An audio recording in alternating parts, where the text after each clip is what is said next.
All right, guys, let's start this off. Questions? John, it seemed like slow start just got you guys in a hole you couldn't quite ever get out of. What did you see out there tonight? They're a good team. Credit to them, but I think we shot ourselves in the foot a little bit with the slow start, like you said. But it's a game of runs. We made our run. I thought the crowd was amazing. Herd fans, West Virginia fans coming together to root for one of the state schools. So that was a dope experience. Mad we came up a little bit short, but that was a heck of a game. John, take us through that stretch late in the third quarter when you guys were down 10 or 12 and you started to put your foot on the gas pedal. Was there a conscious effort to take charge? One of their dudes on the bench started talking crazy. I don't know if he realized who he was talking to, but he made a mistake. And, it was just kind of kill mode. I probably should have got into that a little earlier, started cramping up a little bit. But, my teammates just did a great job of putting me in advantageous situations. All of us share the ball. All of us love each other. All of us would go to war with each other any day and have each other's back. So, it was just fun suiting up with a great group of guys, and it was a great experience, and hopefully we can build off of it and build on it in the future. Was it his back? I thought that's what I heard, but he didn't get it. Yeah, he's got a pinched nerve in his back. He had been getting a shot to try to play, just wasn't capable of going. But we appreciate everything he does, social media, helping get the team together, go to war with him any day. Steve, you were kind of hot there for stretches, particularly in that first half when you were down shooting in front of their bench. It seemed like they were jawing a little bit, and you just had a big smile on your face. Was that feeding into your momentum a little bit? I mean, I'm from Logan. That's how I was raised. That's what I like to play in. It's a fun environment. When people's talking, I like to talk back. And, so does he, so do we all. And, we like to play in that type. So we anteed up, like we said, we had a slow start, but we fought back, and it was just too late. We started our run too late. Didn't finish where we wanted to. Gentlemen, obviously, you guys played a great game. You lost you guys two, correctly, in one of the instant classics of TBT history. Wonderful game. The crowd showed up really well today. Has Charleston earned another regional in the coming years to be back here? No question. I think this was amazing for the city of Charleston. I think it was amazing for the state, but I think it was huge for the TBT. West Virginia is a big-time basketball state. Shout out to the fans because they came out, and that's the type of atmosphere I think you want if you're a TBT directors. You want the gym packed, you want the crowds going crazy. So big shout out to Charleston, big shout out to West Virginia for coming out, the Marshall fans, the Mountaineer fans. I'll play in that environment any day of the week. How difficult was it to deal with their length on the perimeter with so many bigger guys? Yeah, they're athletic, long, a lot of high-level players. I think myself, I should have limited turnovers a little bit, got a little careless, forced a little bit, but that's what you get when you're playing high-level basketball. That's what you want to play against every day. So that was a game that we want to win.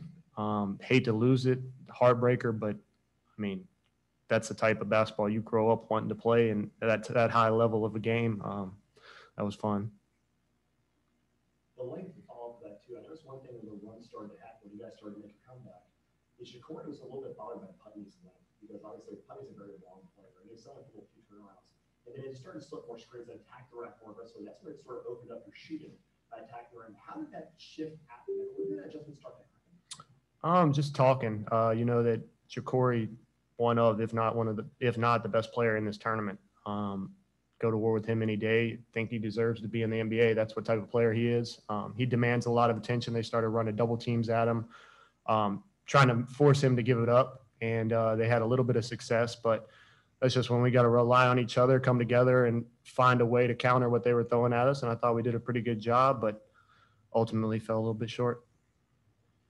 71-71. Were you comfortable with or 71-69? Were you comfortable tying it? Did you set up a three? What was the thinking there? That's just one of those ones. You want to hit the game winner. You want to hit the three to win, but you can't pass up an open dunk. You can't force a shot. You kind of got to take what they give you. That was really betting on ourselves. Ja'Cory made a heck of a play, a heck of a dunk, and it was ultimately, hey, now we got to sit down and get a stop, which we did. We got 5 of them in a row. Jump ball. They got the whistle. Quick jump ball. The rest is history, man. But, some people say take 3, some people take the open 2, but I thought we made the right play. Seems like you guys like playing catch up. In game one, you were down 5-0 starting, kind of similar situation here. Is there an extra fire for you guys knowing you were down and you have to come back and win this even when you're down? I don't think we plan to be in that situation ever. It just kind of happened. I mean, shoot, I don't know. If you got the answer, come let us know and we'll change it next year. But I mean, look, we battle. So we don't get shook when that happens. We've been there before. We were there in college. We've had to battle our whole life to get where we're at. So we're not afraid of none of that. Look, if we get down, we know we got the talent, we got the capability, and we play together enough to be able to withstand the runs and withstand the punches and throw our own. When do you guys start thinking about next year? You know, it's hard. People don't realize how much goes into getting a TBT team together, especially when you're trying to have a high-level team capable of winning it. You hear about how much money is involved now. You hear about the expenses, stuff like that. Guys having long overseas seasons. So, you know, we'll probably just relax for a little while. A lot of guys are trying to get contracts, get finalized with stuff overseas. So, you know, we'll be thinking about it, but it's really hard to sign guys up 365 days in advance. Well, you could sign me up right now, big dog. We got one, and I know Odd's playing, so we got two. John, you talk about, you give a lot of credit to your teammates, you're a very humble guy, always have been. Where do you go personally from here? This is the second year in a row you've shown, I mean, you're out there wowing the crowd, wowing ESPN, and before you even jump on Twitter, you're already on there, that play you had out there. Where do you go personally from here? I mean, how do you earn that shot at the NBA?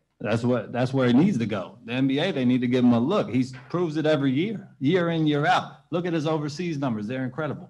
He needs a shot, period, point blank. He does it every year. He did it in college. He does it in the pros. He does it in the TBT. I don't get what they're not seeing. His percentages were great overseas. Everything. He passes the ball like a point guard should. He does everything. He rebounds. He defends. He got 3 of the last 5 stops, I'm pretty sure. So I don't get where the knock is. I don't get what the holdup is. He's proven that he can do everything. So he should be in the NBA. I don't even think I need to answer after that. I think he handled it. We'll see what happens one day, but like he said, I agree with everything he said. Boston Celtics forward Grant Williams already tweeted out that you remember playing against you in training camp and things like that and thought you belong there too. Does that give you extra validation when guys like that see the way you play and think you belong at that level? I mean, like Steve said, I mean, I could take the humble route. I could say whatever, but I'm tired of it. I'm an NBA player, point blank, period. I'm going to get there one day. I'm betting on myself. I fully believe that. Nobody's outworking me, as you see on the court. When I step on there, I don't care who I'm matched up with. I'm going to work. I'm trying to win the game, and I'm good chance I'm going to bust your ass. Pardon my language, but that's just the way I was raised. I'm from Charleston, West Virginia. Most people don't even know where that is. So there's a chip on my shoulder, but like you said, my goal is to get there, and I think I will. I think I should be there, but take it one step at a time. Everybody's got a different journey. Look at PJ Tucker. 10 years ago, he was in Ukraine or somewhere like that. So we'll see what happens at the end of the day. All right, guys, we're going to wrap that up. We'll be available outside. We're going to bring in Thank y'all, man. Good game, guys.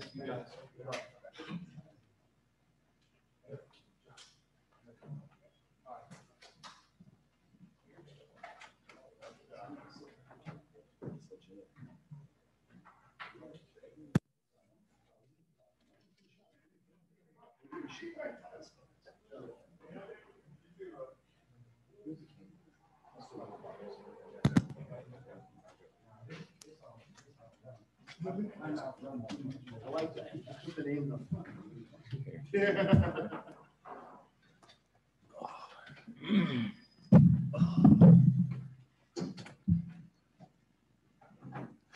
right, guys, let's get it started. How does it feel to win a game like that? I'll let Big Shot go first. Well, first of all, I want to thank to all our sponsors. Provider Network of America. Yeah, Provider Network of America. But it felt great, man. I ain't gonna lie. Yeah, Coach, can you talk a little bit about Craig? He's obviously still taking it in. Your bench has dominated the last 2 games, and obviously today they stepped up really big again. No one probably bigger than Craig, not even before the matter. So talk about his performance tonight. Craig's such a patient and humble young man. Our bench, we don't have a bench. We have 2 starting 5s. I can go any way. We can go platoon, whatever. We got the utmost confidence, and this guy has confidence in himself. He's been very patient throughout, allowed me to play him the way I would like to play him. And he's always said he can make big plays. If you look at him in the G League, he's always made big plays down the stretch, and that's something that we're definitely looking forward to seeing throughout. Loved his performance tonight. He saved us, gave us extra possessions, made big shots. Then defensively, he's so switchable. He's just a special kid, man. He's a good person, not just a great player, a good person. And I think normally good things happen to good people. One of the things that you're saying about the TBT community is there's teams that are alumni teams, there's teams that are sort of culturally embedded in the fabric, like Team 23, a finalist well back when. You yourself as coach overseas league to a title as non-alumni teams. Does it feel good to get a win in basically a road game? Everything is a road game for us because we don't have a home environment. We're from everywhere.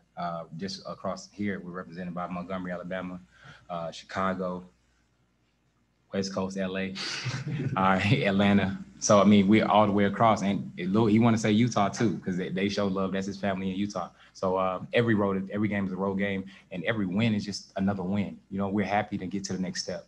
We got to look at it one at a time right now. Yeah, Craig, I think everyone was a little bit surprised when he pulled up for 3 on that Elam Ender. I times as everyone calling you. You got Stonewall going to the lane a couple times as a team, and so what was it about that play? Why did you decide to pull up the 3-pointer? It wasn't particular play. I know it was 2 seconds left on the clock, and I know I ain't had enough time to get to the rim. So before I ran up there, I already knew I was going to shoot it. How much that day of rest going to matter after a game as taxing as that one? We're deep. Really, I like rhythm. You know, I would have liked a back-to-back. I got guys who really felt like they could have impacted that game. So it's going to be tough keeping them off the court. They're already like, where the bump at? The bump is the run. They're trying to play 5-on-5 tomorrow just to stay sharp. So we got a bunch of hungry guys, focused guys.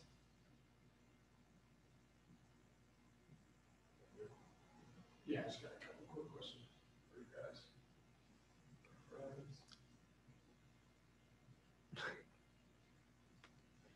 All right, Coach, first question for you. You know, Putney's not up there sitting with you guys, but he was a force on both ends today. What do you have to say about his performance? He's our glue. He's switchable. I like to compare him to offensively, he's so tall and agile. You can compare him a little bit to Durant in his ability to handle the ball and shoot it at a TBT level. And also defensively, he's so switchable. He guards 1 through 5, so he allows us to do a lot of things. He did what we expected to do. This is why we brought guys like him. If you can see across the board, we have almost G League legends. If you look at the type of work that these guys have on the resume, this kid right here was the leading scorer, and then he had the high in the D League this past year, and in G League this past year with 38. His resume speaks for itself. Walter Limit has carried teams throughout, been an all-star. And so he's our guy down the stretch. And then you got a guy like Craig Swole, who's been a starter and worked his way up off a call-up? Not even a call-up. It was a tryout player into a starter. If you know how hard that is, I coached with the Raptors, 905. We are really bringing those guys into scrimmage. So if you make it out of a tryout as a 6'3", 6'4" kid, you got some heart and you got some ability. So Putt is another one of those G League guys who has that type of experience, and we expect that professionalism and that experience throughout. Craig, it's really rare to hit an Elam Ender, but it's even more rare to hit a buzzer beater Elam Ender. What the hell was going through your head when you saw that shot? To be honest, I didn't know it went in until he ran on the court. I knew it was going in. Someone's left his hands, I knew it was going in. We definitely. I mean, I've been shooting shots in practice like every day. So I had confidence that we're going to go in if I took that shot. Well, this is a question for you that's kind of, I shouldn't be asking this, it's for me, not really as much for all TBT, but I personally think you're the D Rose of TBT. The way you play, carry yourself, I just wanted to know if you could say a thing or two about him, because I was reading a little bit about how you wore his number in high school and all that. I mean, everybody that know me know that speak numbers, man. That's who I looked up to growing up. Still study his game. That's why I model my game after. But now that I'm a little older, I put a little twist on it myself. But yeah, it's a great comparison, man. You compared me to D Rose, and most people don't do that. So I'm that's an honor to be, compared to a guy like that. All right, last question. Heard that was talking a lot the last few days. Do you guys have anything to say to them after that game? We worry about the next game. Next game. Heard that. Next game. Thanks, guys.